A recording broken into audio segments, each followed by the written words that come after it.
ভগবান, আমাকে তুমি শুধু পাস করে দাও। আমি তো 3 কেজি সন্দেশ দিয়ে পুজো দেবো। তুমি শুধু পাস করিয়ে দাও।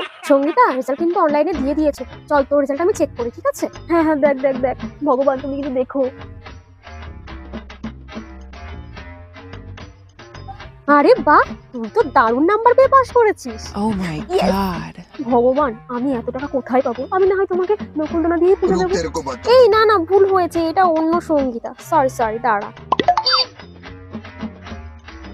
না না ভগবান, না না, আমি তোমাকে 1 কেজি সন্দেশ দিয়ে পুজো দেবো। 1 কেজি সন্দেশ দিয়ে তুমি আমাকে পাস করে দাও প্লিজ। এই তুই পাস করে গেছিস। বলছি ভগবান, এক কাজ করি, তোমায় না আমি এই কমলা লেবুটা দিয়ে পুজো দেবো, ঠিক আছে? What? আমার কাছে অত টাকা কোথায় বলো? আমি তো এখনো স্টুডেন্ট, আমি তো এখনো কোনো কাজ বাজ করি না, তাই না? अभी बता दे भाई এ না अभी না, बता এটা दे তো সঙ্গীতা সাহা। এটা না তুই না, এটা তুই না, দাঁড়া দাঁড়া। এ সঙ্গীতা, তুই তো ফেল করে গেছিস। আমি ফেল করে গেছি।